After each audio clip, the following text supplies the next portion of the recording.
everybody. Welcome to Best and Worst. This is the show where we like to take one of our favorite talents and see what we think are the best and worst of their career. It's a lot of fun. I'm film critic Rachel Wagner, and Ryan is here. Hey, Rachel, it's great to be with you for Best and Worst once again. And we're not traveling alone this time. We've got a Yay. guest today.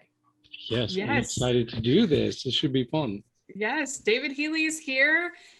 We are doing over on our longer podcast, we're doing one of our diversity showcase. So we had a lot of fun doing that. So we're really excited to have David here to talk about best and worst. Thanks so much for coming on. Yeah, I'm excited to get into this. It should be So fun. Ryan, who are we talking about today? Oh, well, today we're going to be talking about Cate Blanchett. And it's pretty safe to say that she is one of the more consistently great actresses working today. I mean, she was the Lady Galadriel, and she's just been in a lot of movies. And whenever I see her, I'm like, I don't know what this movie is, but she's at least going to be good in it. And 9.5 times out of 10, that is the case. Picking a best for her, at least for me, was very hard. Yeah, I mean, even her bad ones aren't all that bad. They're watchable. If she is in a bad movie, she is usually the best part of it. Right. Yes. Well, David, why don't you start us off? What is your best of Cate Blanchett? Okay, so this might be a little predictable, but I'm going with a movie that won her an Oscar. But I really like movies that have a really strong character study, and I felt like that's what Blue Jasmine was. You get to see her kind of slowly become so unhinged in this film, and it's just so visceral watching her. Wow, I'm just getting visuals of her like ticks as she's kind of slowly losing it in this film. I haven't watched it since it first came out, so I'm not super fresh on it, but it definitely left an impact. So yeah, for me, it's got to be Blue Jasmine. It's definitely one that I considered because she's so great in it, and you feel for her family having to deal with this woman, and I think it's Sally Hawkins. I think is in it with her, I believe.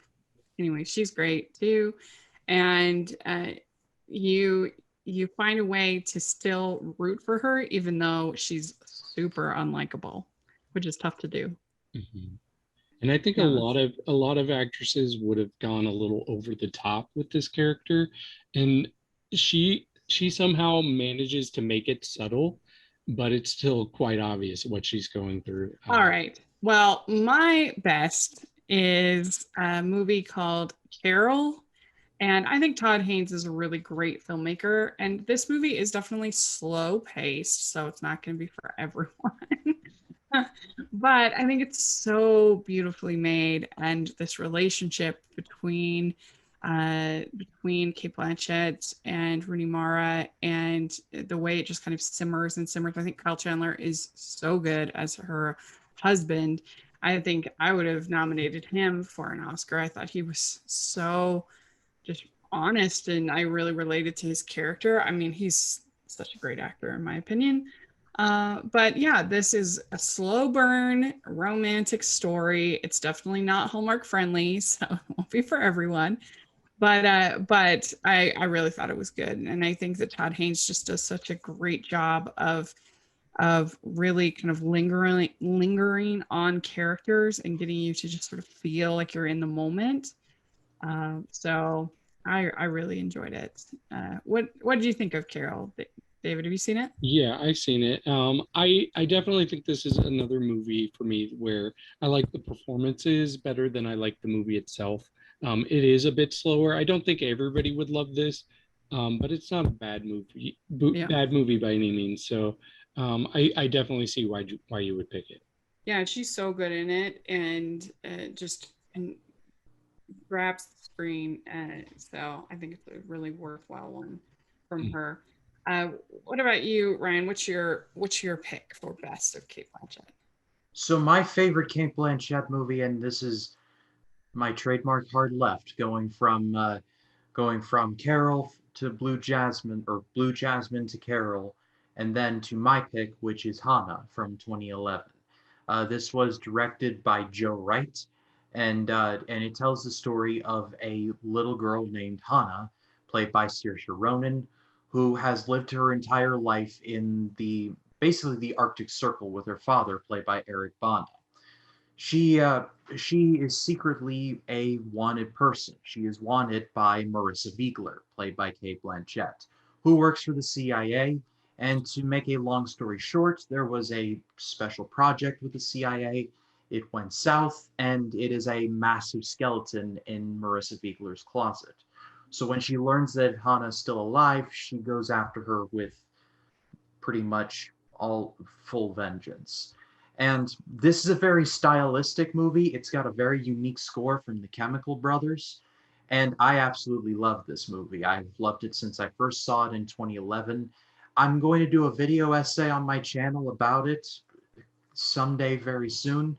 But on the whole, I just think this movie's great. And this is my favorite Cate Blanchett performance because you think she's like this kind-hearted woman who's just trying to do her job, but deep down inside, you know, she has a deep well of resentment. And I dare not spoil the movie because I would not be doing it I justice. have But seen this one. Yeah, this is another one I have not seen since it came out.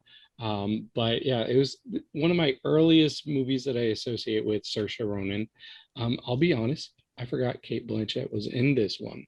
Um, and that's nothing against her. That just means I watch so many movies and it's easy for me to forget that sort of stuff.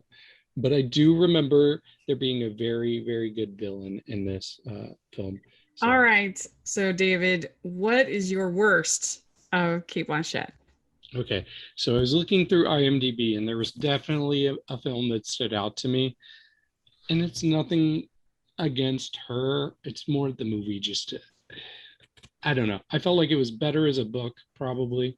I didn't read it, but that movie would be Where'd You Go, Bernadette? I thought the trailer looked kind of intriguing. It it gave me vibes of Secret Life of Walter Mitty when I saw the trailer, which I really like that movie. This one, no. She plays the most unlikable character, and not in a good way.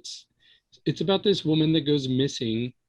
Basically, she abandons her family. She's like, I'm gonna leave my husband and daughter behind and just go explore, and doesn't tell them, just up and leaves.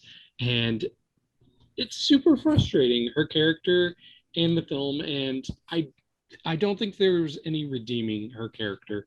So she gave a decent performance in this, but just the movie, I wish I had never seen it. Yeah, I agree with you. I mean, I hated this book. I know it was very popular book club book, but I hated it. Hated her character in the book, and I hated her character in the movie. So, yeah, she's super selfish and self-involved, and I don't know, just terrible mother and really rude. And yeah, I agree with you on this one. I almost picked it. So I picked little film where she plays the what's it? Irina. I she plays Irina Spalko in Indiana Jones and the Kingdom of the Crystal Skull, and this is definitely one of the most disappointing movies I've ever seen. I mean, the build up, the hype, getting so excited for it, and then you go and it's got terrible CGI monkeys and Shia LaBeouf swinging through the jungle, and lots of jokes about how old Indy is, and you've got Cate Blanchett there as this sort of sniveling Russian. Not good. And of course, then you have the nuclear fridge, and the whole thing is just really not good. So I get what they were trying to do with the B movies and everything like that, but you can't just totally change the tone and feel and everything of a series when you're 3 movies in. It just doesn't work. And so it needed Nazis, not Irina Spalko. yeah, I could see why. There's a part of me that does want to like this movie as a big Indiana Jones fan, but I can't argue against the evidence of saying that this is not only the worst of the series, but is like just a straight up just bad movie. You know, in an interview, I read that George Lucas wanted to pay tribute to the UFO movies that he grew up watching as a kid, and that's a very noble goal. I mean, Star Wars is a combination of the Flash Gordon serials and a bunch of other stuff that he grew up with, but that's Star Wars. And Indy 4, there's a literal UFO at the end. Like, someone should have like walked up to George and be like, George, Booby, I think you need a rewrite here. Or like someone should have stepped in and said, like, UFOs? Really? Like, think about this for a second. All right, Ryan, what is your worst of Cate Blanchett? So my worst, and this is a hot take question mark, it's Cinderella 2015. The reason why I chose this is because in the original Cinderella, the evil stepmother is evil, but we don't know why. It seems there's a kind of pettiness that gives her a bit more of an edge, to where you're like, okay, okay, I don't like this person, and I really don't know why, but something off is about her. In this version, you know why, and it's for just the reason of Cinderella never really loved her, and I just did not agree with it at all. The rest of the movie is okay. I like that Kenneth Branagh tried to give it some life with the sets and everything, and Lily James is the best part of that movie, God bless her. But Cate Blanchett was just way too over the top for just not really too justifiable reasons, in my opinion. I think I might be alone on this hill, but I'll take this hill. Because I think she could have literally been played by anyone, and a lot better. Well, I mean, I guess I just think that she realizes that that